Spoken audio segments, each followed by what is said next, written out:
So here I'm starting with the very first formula from the very first chapter itself, that is quadratic equations.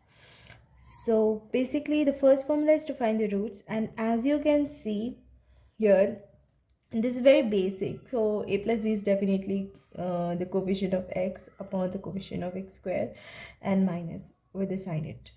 And ab, that is multiplication of the two roots, will be equal to the constant upon the coefficient of x square without minus sign. So you have to remember that. So the next formula is for 3-degree equations. When you have 3-degree equation, then we have to use this formula basically, where the sum of all the roots will be equal to minus coefficient of x square upon the coefficient of x cube, and the sum of multiplication of two roots is c by a, and again you can see coefficient of x upon x squared, and multiplication of the three vectors is minus d upon a. That's very easy to learn actually. So next one is for finding the nth root, like we did it for second degree equations, that is quadratic, third that is cubic, and now we are with the nth degree equation, so we'll get nth roots. So suppose this is the equation, this that, and then the sum of the roots become, it's the similar, the coefficient of the highest term minus 1 upon the coefficient of the term with the highest degree. And again, some of the multiplications will be a2 upon a0, where a2 is nothing but the coefficient of x की power, the highest power minus 2. And again the sum of the products 3 times will get, then that's not important because it will not be very important for you in the most of the competitive exams, but you should know it so that it becomes easy for you to remember most of the formulas. Yeah, the product of the roots is constant term upon x square. Next is the roots of the quadratic equation of this kind, and if it satisfies this form, that a plus b plus c is equals to 0, then it will have two roots where one root will always be 1. So you, without wasting much of time, you know that the one root will be of it is 1. It's very basic because you can always use these things in each and every chapter, whether it is trigonometric, whether it is a conic section, everywhere you're going to need these formulas, and so it's better to remember everything. And I hope everybody even knows it because it's a revision session, and for details you should study well. This just, I'm doing revision, so I'm going it very fast. Next is the nature of roots. So basically one term, that is determinant, is there. So when you find the discriminant of something, it basically tells you the nature of roots. If discriminant is negative, then means the roots are imaginary, and if the discriminant is positive, it means roots are real. And if it is 0, then both the roots will be equal, and that is and both the will be real too. Suppose here the root becomes b upon 2a. It's very simple because imaginary terms gets cut out, and we all know that discriminant formula is very easy, where we can find the root is equals to minus b upon 2a under root b square minus 4a. It's very simple. So yeah, using these only we get this one, and you need to remember, very simple, just know that it is coming. So next is, if d is greater than 0, that means d is positive.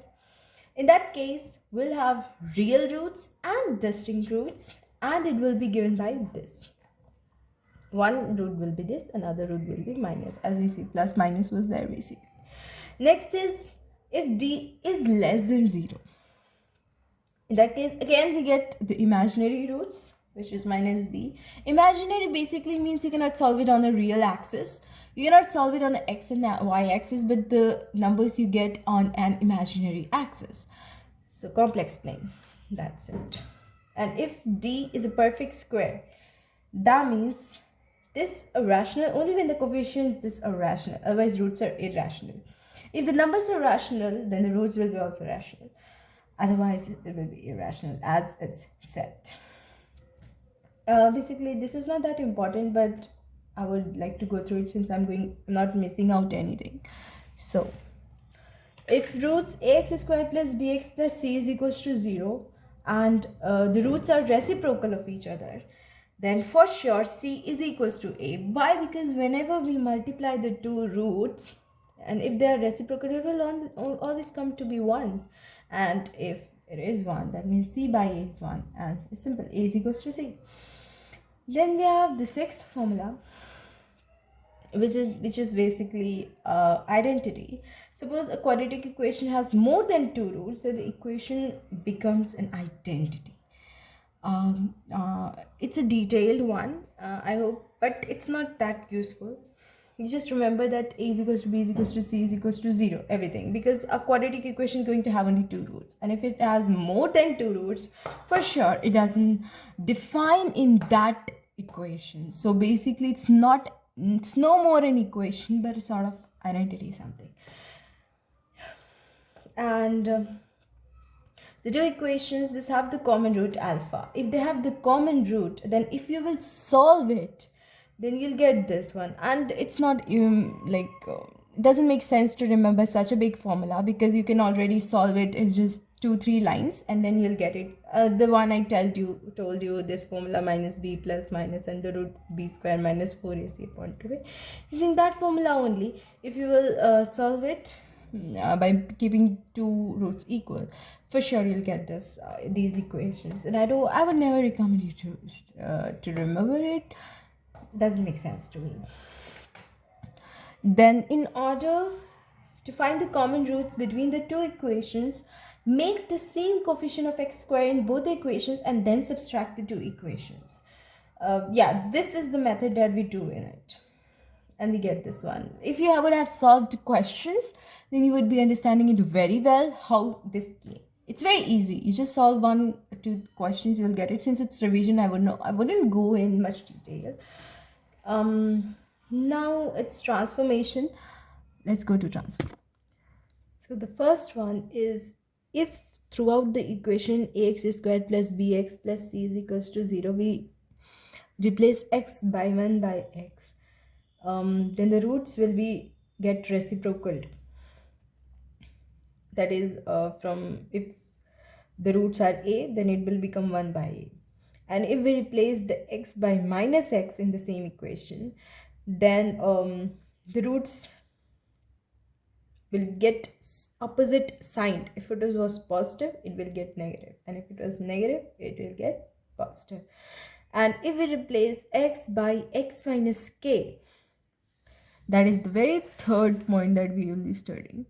So if we replace x by x minus k in the given equation, then the roots become alpha. If it was alpha, it will become alpha plus k. Basically, it will get added up into that, as you can see. And if we add it k to the x in the equation, then in the solution it will get subtracted up. So it's opposite. You can just learn it by that.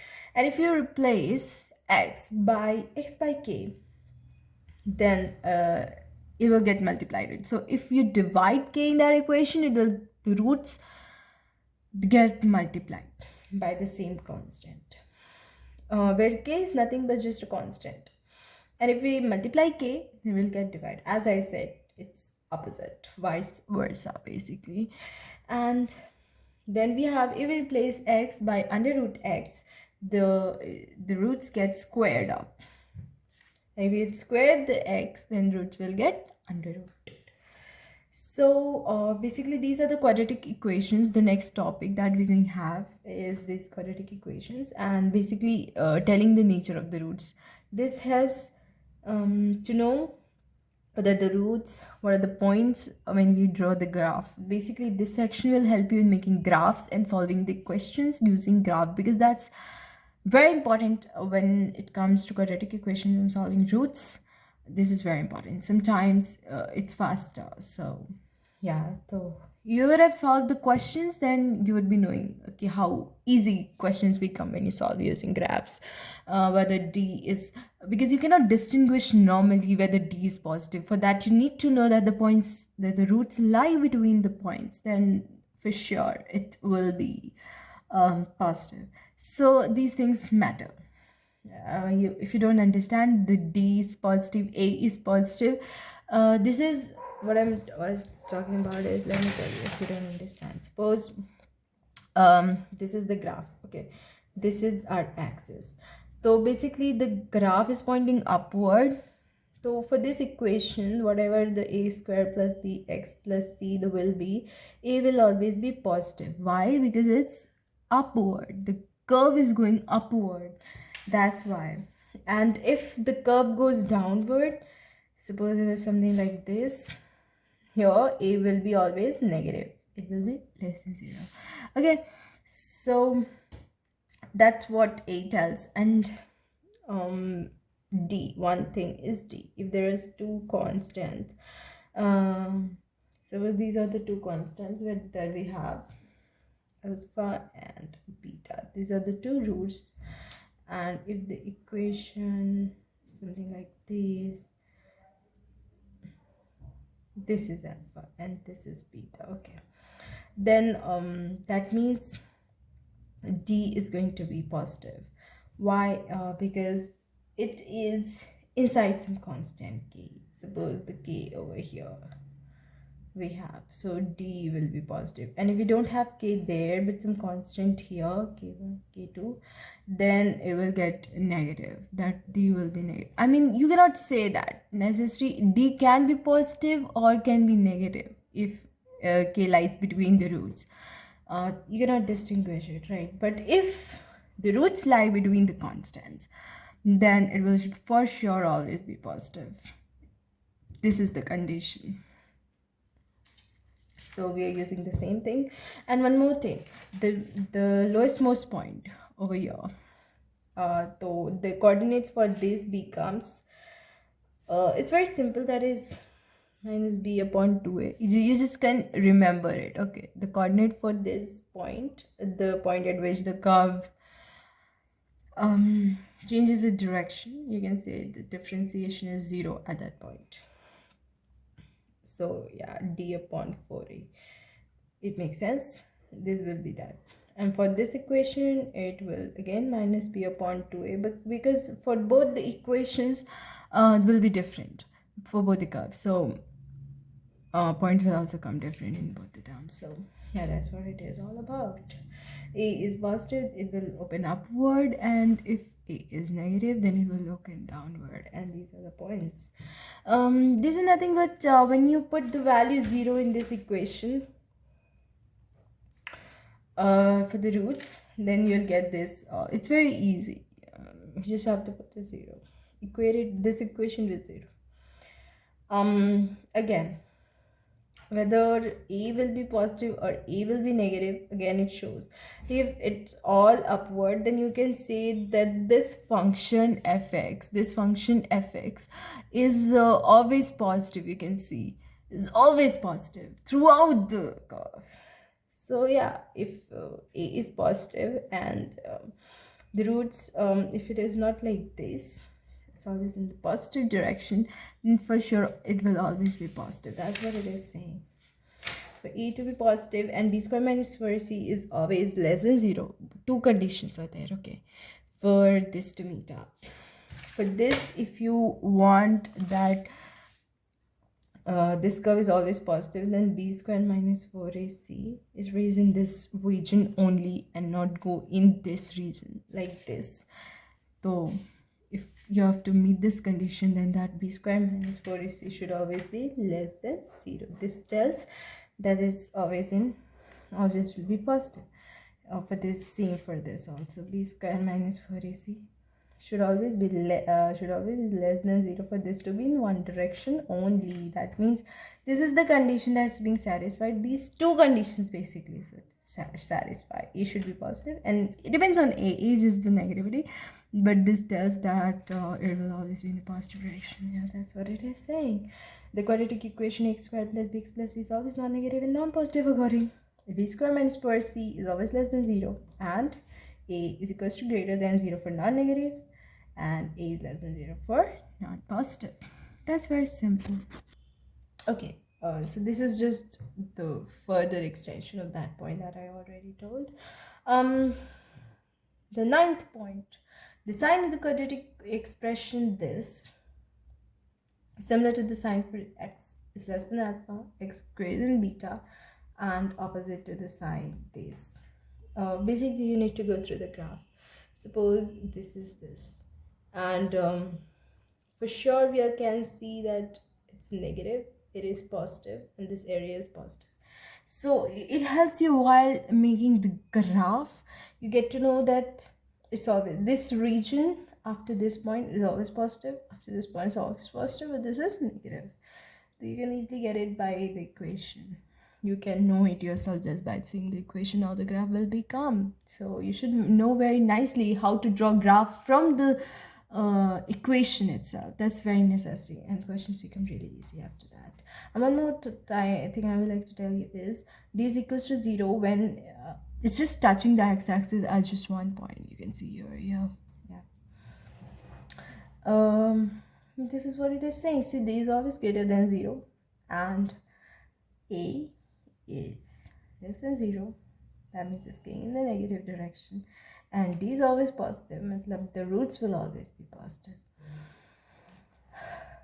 And next thing we are going to study is the location of roots. And for location of roots, I would like to tell you, because this is quite not healthy to go through this. I went through all this and I found out that there's a better way to make you understand the location of roots, so I'll be using that one. But if you only just look at it. If you understand, that's very good. So I'll be telling you location of roots. There are some very important points. We'll have cases. So the very first case in which both the roots are greater than constant k. Okay, so you must be thinking, what is constant? Constant is basically any number. It's a real number which will help you to decide where the roots lies. So it's very important. So suppose this is the equation, something like this. It's alpha, it's beta, and there is some constant k here. Then yeah, we know this point, this will be minus b upon 2a upon 4 d upon 4a, but here we don't need that, since the roots are lying between the constants. Suppose there is one more constant, so it will lie between it. That's why d will always be positive in it. And you can see that it's going upward, so a is always greater than 0, and d is nothing but b upon 2a is greater than a constant k. That means, so it's very important. That means the whole function is greater than 0. This is the first very case, and you have to use all these cases and you make different equations, and then you have to solve it in the questions, and you have to use all these equations. Suppose you make this one, and you'll get equation. When you solve everything, you'll get the answer. You have to make all the equations satisfy. That's what I'm saying. Suppose you'll understand it even better. Let me just suppose this is the equation. This is alpha, this is beta, and again it is between some constant, after some constant k. So here again d is positive, and d is nothing but b upon 2. D is equals to minus b square upon 4. That's the same thing that I'm telling you. So just have to put that thing, and yeah, b upon 2 is c. If there is something, this is always positive, this point is positive. Here b is negative, is less than k. So yeah, it's greater than k, and then function of k, it becomes less than 0. That's the difference. In this equation, you have to put these three cases and make all those satisfy, and then you will lead to their answers. So the next part for that is both the roots are smaller than the constants. K. Yeah, so the first case was k. You can see is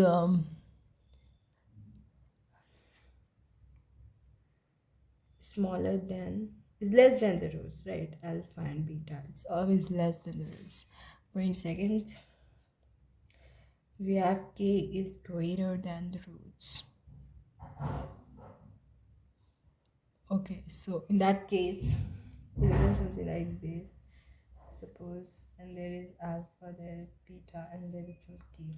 A is always positive, D is always positive. Again, it is before that. Both the roots are basically before k. That's why here D is positive. And again, this was minus b upon 2a, and it's always less than k. Yeah, this is somewhere it will come, it's less than k, that's why it's less than k. You can see it was here greater than k. Why? Because this was k, here it will come, so it's greater than. Here also it's greater than, here also it's greater than, but here it's less than. Okay, again we can solve it like, you have to get it for e less than 0, d again greater than 0. Why? Because these are alpha, beta, and k is lies outside, and b upon 2 it's always less than k. We have to equate this equation, and then put this always be greater than 0. That's important, much more important. And we have very much cases. Third case we'll go. So the very third condition, I'm writing it down here, and it says that this was something. Suppose these two are the equations.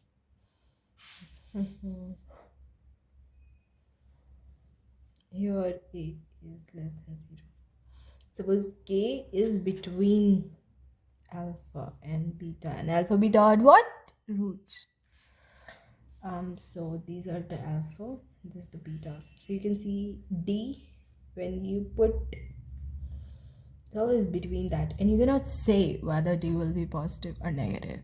In this case, here it's greater than alpha, which is less than beta. Here you can say if the point is somewhere here, then for sure you could say that d is positive, but it's here, it's after this, so we cannot say anything about it. D, so we can't have, only one condition satisfies this,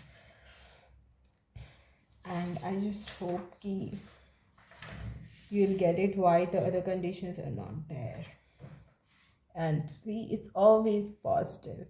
If it's been alpha and beta, then the function will always be always positive. Why? Because this is between it, and it's always positive. So yeah, the function will always be positive. And but in this case, here, when we get k, the function of k is always negative. A is negative, and we can't say anything about d because d is between alpha and beta. Now the fourth condition is when you have two constants. So it becomes very easy, and the conditions increases. Here we just had one condition, two condition, but here I think we'll have more. Let's see. Roots lying between k1 and k2. Suppose this was k1, this was k2, and the roots are lying between k1 and k2. Suppose it's alpha here, suppose it's beta here. D is always greater than 0. Why? Because we see that this term is greater than k1, right? D basically means the roots are between your constants. Yeah, that's what it is. Then k1, here the equation will become something like this, because it depends, it is greater than k1 but it's less than k2, so that's why it is. And for this, the first condition, this is, then you have the third condition, that is for k is always going to be positive, k1 if you're putting it, k1 is always going to be negative, and yeah, so it's always going to be negative. And f of k2 is always going to be negative 2, because if you'll extend it, then you'll say it will be negative. That's what I wrote here. And the fourth come if like fifth condition, suppose roots are, yeah, you can just get from this that in this and in, you can also look it for a positive when a is greater than 0. If the same will be the conditions, they will be greater than 0, k1 will be less than minus b upon 2 minus k2. Just this will change, that f of k2 will now be greater than 0, will be greater than, you can see, okay, only these two things will change because here now your k1 is negative, right? So for this condition a is positive, a is positive, sorry. Exactly. Now the fifth condition is exactly one root lying between k1 and k2. So if something like this, yeah, it is k2, it is k1's alpha, it's beta. Again, we cannot say anything about d. We are not saying anything about minus ba upon 2a, because it's like this, it's less than, it can be equal to k1 sometimes, so we cannot say that it is always less than this. So we can't have those two conditions. Somewhere only one condition, that is f of k1 is greater than 0 and f of k2 is less than 0, because k1, see, it's always k1, f of k1 is always,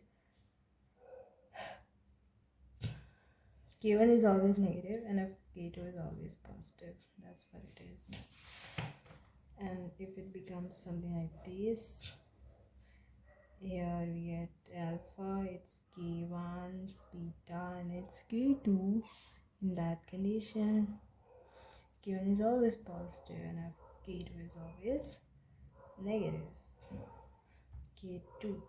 That's it. So you know how to form equations now. It's quite easy.